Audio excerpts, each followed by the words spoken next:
5, 4, 3, 2, 1. I'm John Miglash for the WDMA. We're going to talk about copy today. But first, let's look in on the North Pole. It's a secret. I'm giving it away, but let's go over there and let's see what's what. It's a dark and snowy night. And this nice lady is, and it's the 24th of December. And she's looking on the mantle at her picture of her and her husband, and the husky's looking a little lonely too. She's making a little toast, I think. Maybe it should have been milk and cookies. Anyway, by this point I was pretty choked up. First time I saw it.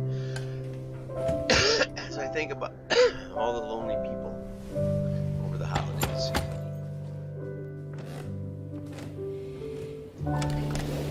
It was shot on location in Poland. Delivery for Mrs. Claus.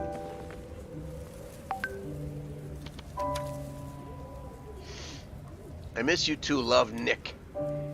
Saint Nick. For many, Christmas is the loneliest time of the year, it says. Which is probably Teleflora, love out loud. Tangible love, always the best. Tangible. Okay, now I got myself all choked up. Okay, so let's go to some other news here. Let's go to, first of all, let's go recap this. Okay, from Sarah Mahoney at Media Post. Thank you, Sarah. It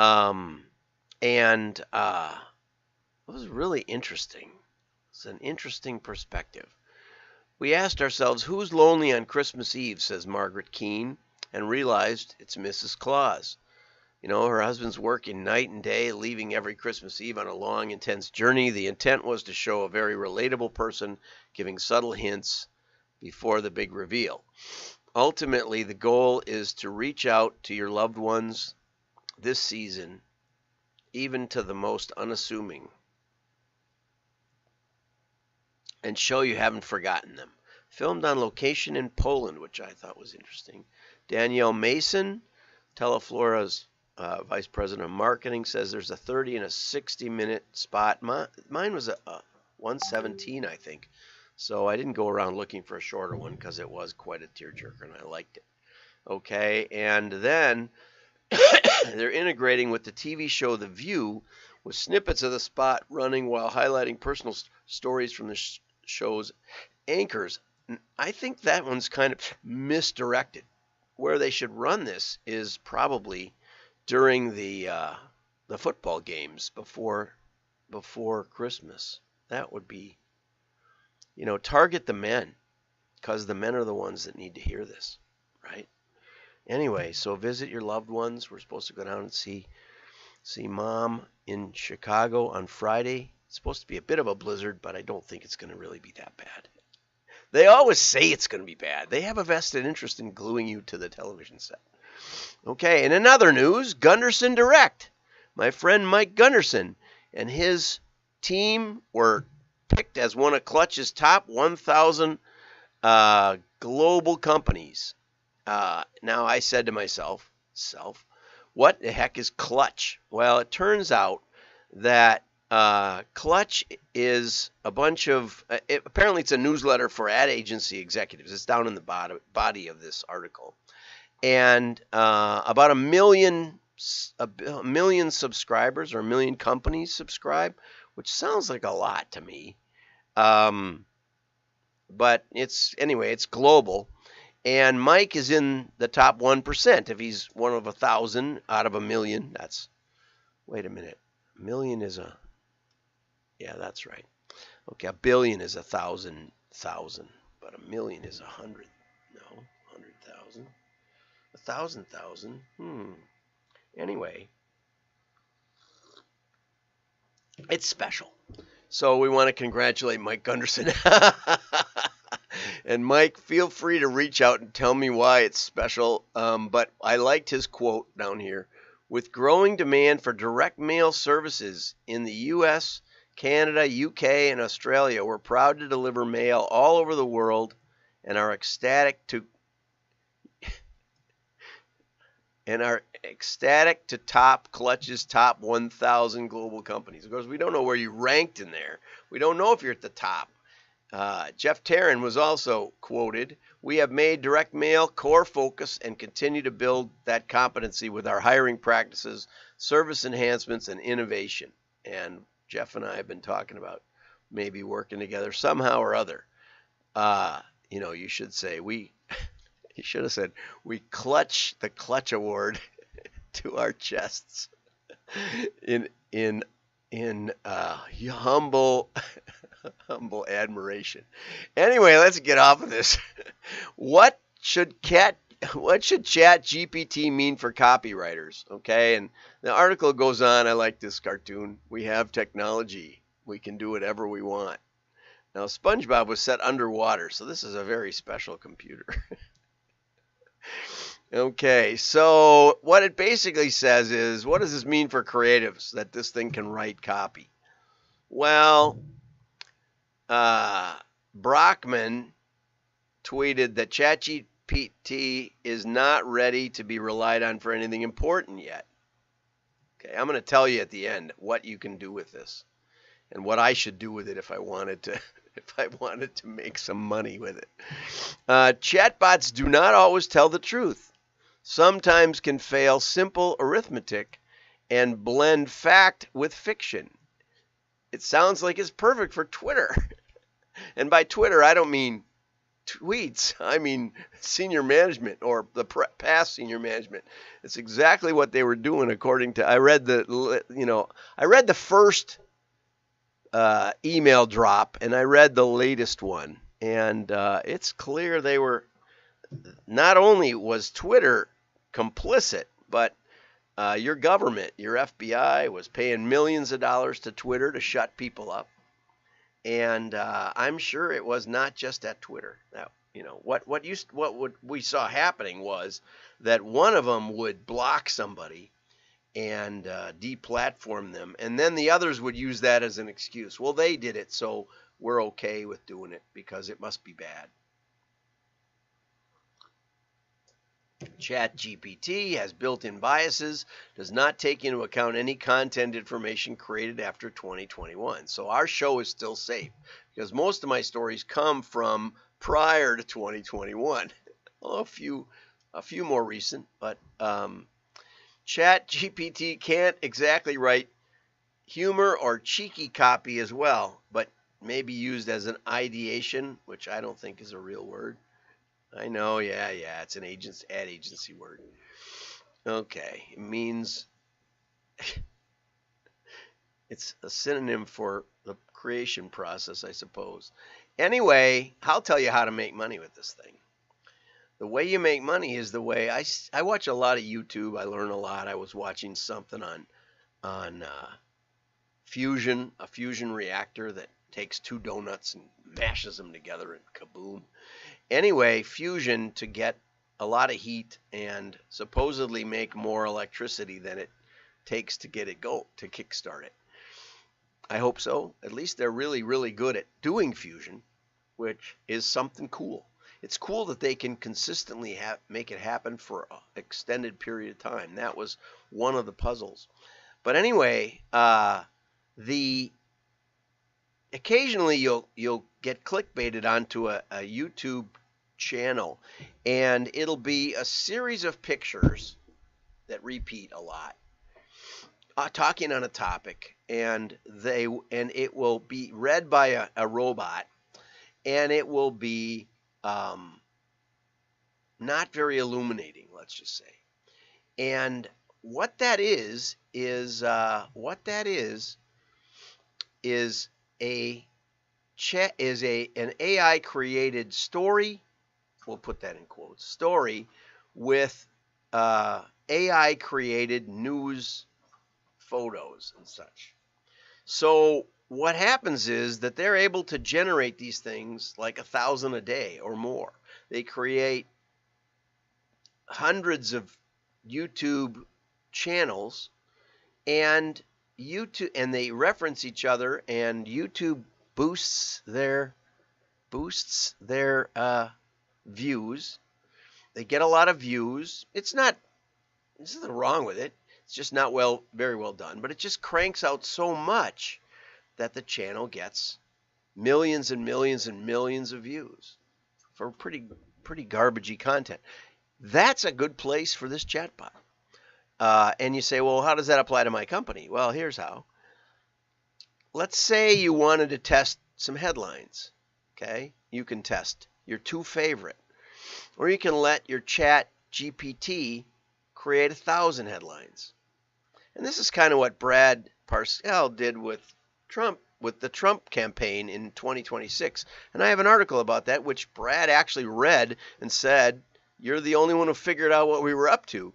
But he used direct marketing and was able to test so many options that he found where the most potential for change, for tipping the voter sentiment actually lied, and how he got Pennsylvania and Michigan and probably Wisconsin he spent his money on the real swing states, whereas Hillary spent her money on what she perceived to be the swing states, like Iowa. And there's a story about that in the article.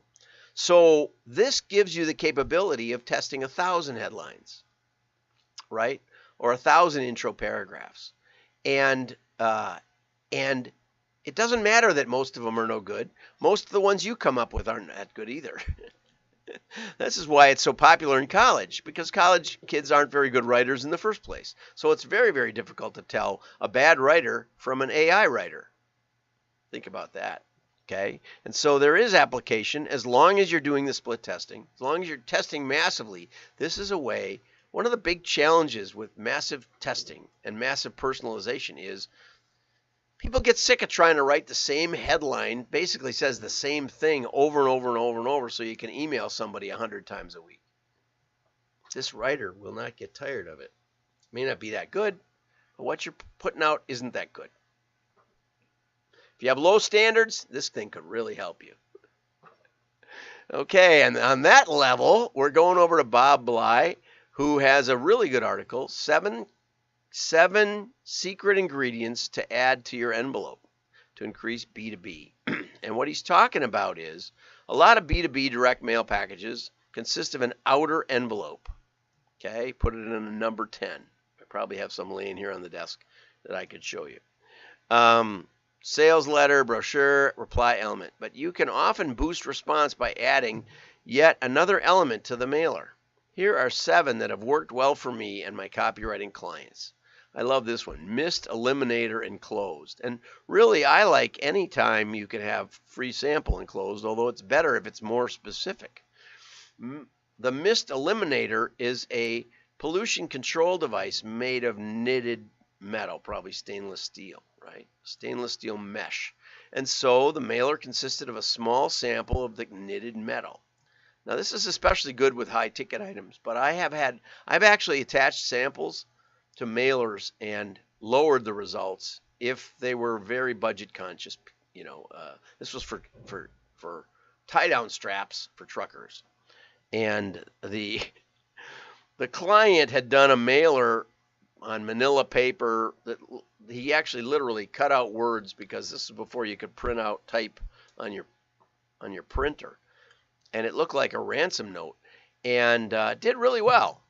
Made money prospecting. He thought, well, if I can do this well, I should hire some experts and they'll do even better. And actually we did about, 25% as well, because the mailer was much more expensive and people knew what this stuff was. There wasn't any point to put the sample on it. And it ended up making it appear to be much, much, much more expensive. Very Swiss layout, if you know what that is. If you're a graphic designer, you know what it is. Okay, so finding samples of products, selections of products, or sections of products, or materials are effective. I mean, sometimes just putting a nut in there or something that can shake around. It's not as good on a number 10, but it is good in some other, in small packages especially. RFP enclosed, that's an interesting one. Because a company, if I read that, I would think, oh, somebody wants to hire me. But in fact, what it was a questionnaire uh, that I was, if I was interested, I could fill out, and they could send me a proposal for work. And I think it's an excellent idea. We did that with a B2B heavy equipment manufacturer, tippers and lift tables, and they were in big trouble financially because they had gotten sued by a company that had taken all the safety devices off the machine, and then someone got hurt. And the lawyers came after them, which was totally wrong, but it gave them a contingent liability that was bigger than their bank loan and their insurance. And so they needed to get some sales quick just to stave off, because the bank was basically saying, we're going to pull our loan and all this stuff. It was really, really serious. So we needed to do something in a hurry. And I said to the VP of marketing, do you have anybody who could make calls? And he said, well, my daughter talks on the phone a lot. She was in high school. And I said, perfect. He said, really? I said, yeah. She won't sound like an engineer or a salesperson. And what we did was we gave her a questionnaire, and we had her go in and ask for the chief engineer or the plant manager. And she would not try to sell anything. She was incapable of selling anything. She didn't even know what she was talking about. But she asked these questions, and she wrote down the answers. And then at the end, she would say, would you be interested in a sales engineer giving you a call? Or one of our engineers giving you a call. And man, because she didn't sound salesy, she sounded like a little kid calling for their dad or something. She got through to the plant managers of big companies like Ford and Chrysler and places like that. And because she asked good questions, just wrote down the answer, didn't argue with them, didn't tell them, ask for more clarification, just wrote down the answers. It worked like crazy. Saved West Bend Equipment Company was the name of that company. Okay, this one I love, burn this coupon. And they coated the coupon with a fireproof compound.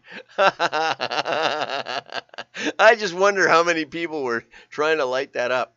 The copy then invited the prospect to try burning the flyer, which demonstrated the product worked. Not only a product sample, but a demonstration. Great.